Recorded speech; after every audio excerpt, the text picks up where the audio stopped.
This weekend, Washington woke up to a political plot twist involving one of Capitol Hill's loudest voices.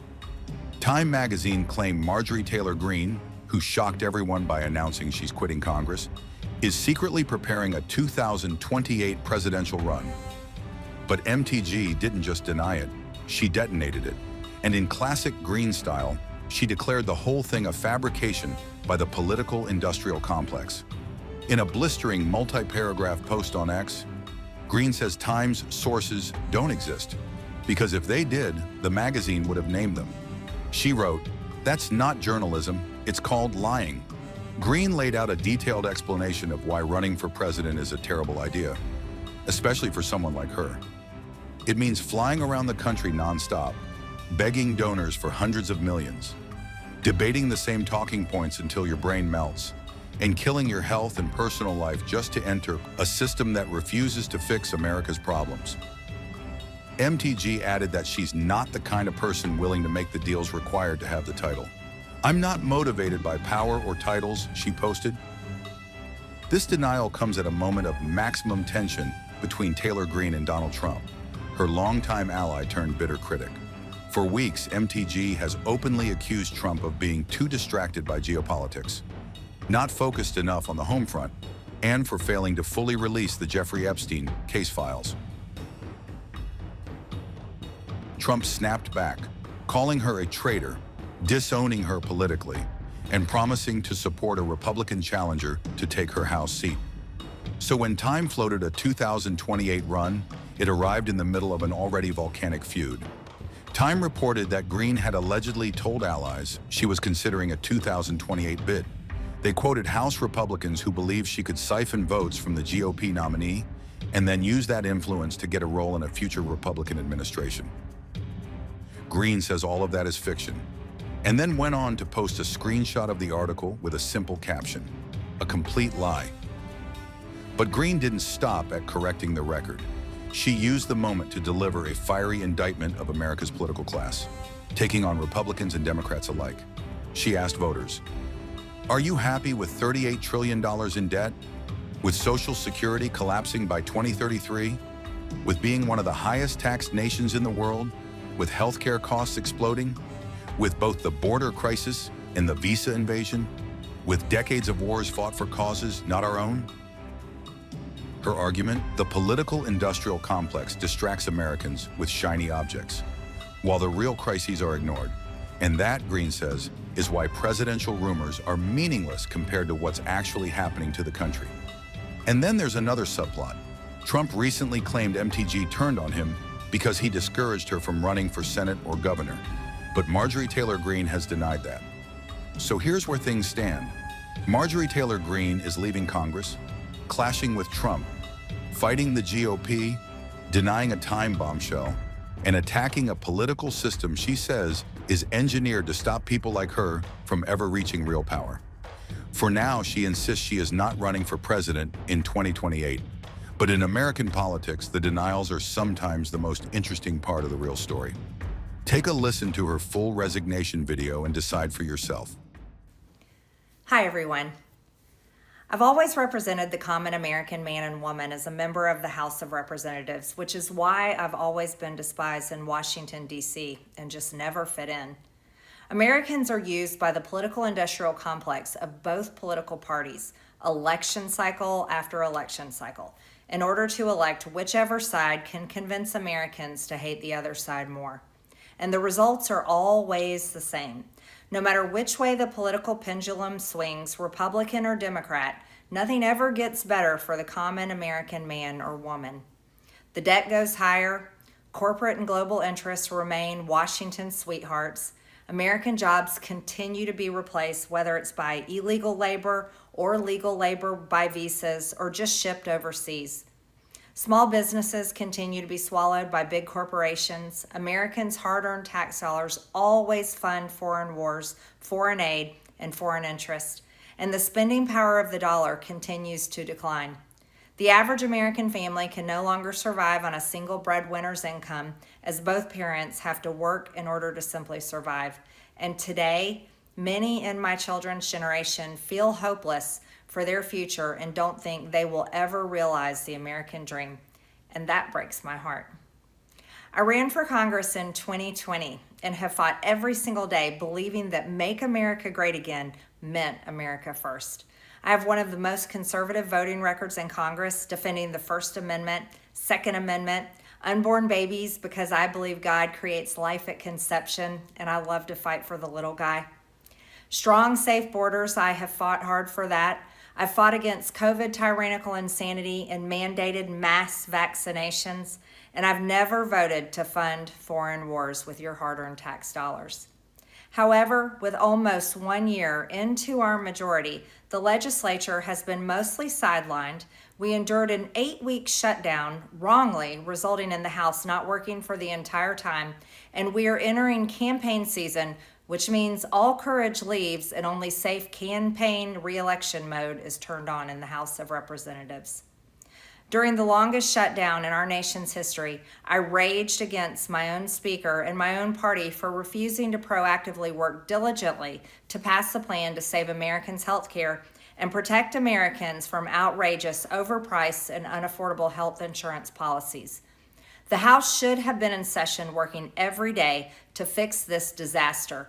But instead, America was force-fed disgusting political drama once again from both sides of the aisle on television every single day. My bills, which reflect many of President Trump's executive orders, like calling for a new census counting Americans only to draw new districts, making English the official language of the U.S., making it a felony to medically trans a minor, and other bills like eliminating capital gains taxes on the sale of your primary home and eliminating H-1B visas just they all sit collecting dust. That's how it is for most members of Congress bills. The Speaker never brings them to the floor for a vote. Many common Americans are no longer easily convinced by paid political propaganda spokespersons and consultants on TV and paid shills on social media obediently serving with cult-like conviction to force others to swallow the political party talking points. Because they know how much credit card debt they have, they know how much their bills have gone up over the past 5 years, they actually do their own grocery shopping and know food costs too much, their rent has increasingly gone up and up. They have been outbid by corporate asset managers too many times when they put in an offer to buy a house. They have been laid off after being forced to train their visa holding replacement. The college degree they were told to earn only left them in debt with no big 6-figure salary. They see more homeless people than ever on their own community streets. They can't afford health insurance or practically any insurance, and they just aren't stupid.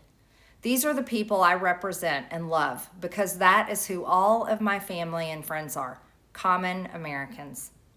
I've been blessed to represent the 14th District of Georgia for 5 years. The district is filled with some of the most wonderful, kind-hearted, God-fearing, patriotic, hardworking people you will ever meet. Good, regular, common Americans. I've worked hard to bring taxpayer dollars back home to help district needs. I impeached Biden's Secretary of Homeland after watching my constituents die as he facilitated dangerous open border invasion into America. And I led the effort to defund hard-left politically biased NPR and PBS and the corrupt USAID, and I did that as chair of the DOJ subcommittee. I have fought harder than almost any other elected Republican to elect Donald Trump and Republicans to power. I traveled the country for years. I spent millions of my own money. I missed precious time with my family that I can never get back. And I showed up in places like outside the New York courthouse in Collect Pond Park against a raging leftist mob as Trump faced Democrat lawfare. Meanwhile, most of the establishment Republicans who secretly hate him and who stabbed him in the back and never defended him against anything have all been welcomed in right after the election. And I will never forget the day I had to leave my mother's side as my father had brain surgery to remove cancerous tumors in order to fly to Washington, D.C. to defend President Trump and vote no against the Democrats' second impeachment in 2021. My poor father and my poor mother, it was way too much for all of us. Through it all, I never changed or went back on my campaign promises and only disagreed in a few areas, like my stance against H-1Bs replacing American jobs, AI state moratoriums, debt for life 50-year mortgage scams, standing strongly against all involvement in foreign wars, and demanding the release of the Epstein files. Other than that, my voting record has been solidly with my party and the president. Loyalty should be a two-way street, and we should be able to vote our conscience and represent our district's interests because our job title is literally representative. America first should mean America first and only Americans first, with no other foreign country ever being attached to America first in our halls of government. Standing up for American women who were raped at 14 years old, trafficked and used by rich, powerful men should not result in me being called a traitor and threatened by the President of the United States, whom I fought for. However, while yes, hurtful, my heart remains filled with joy, my life is filled with happiness, and my true convictions remain unchanged because my self-worth is not defined by a man, but instead by God who created everything in existence. You see, I have never valued power, titles, or attention in spite of all the wrong assumptions about me. I do not cling to those things because they are meaningless and empty traps that hold too many people in Washington. I believe in term limits and do not think Congress should be a lifelong career or an assisted living facility. My only goal and desire has ever been to hold the Republican Party accountable for the promises it makes to the American people and put America first. And I have fought against Democrats' damaging policies like the Green New Deal, wide open, deadly, unsafe border policies, and the trans agenda on children and against women. With that has brought years of non-stop, never-ending personal attacks, death threats, lawfare, ridiculous slander and lies about me that most people could never withstand even for a single day.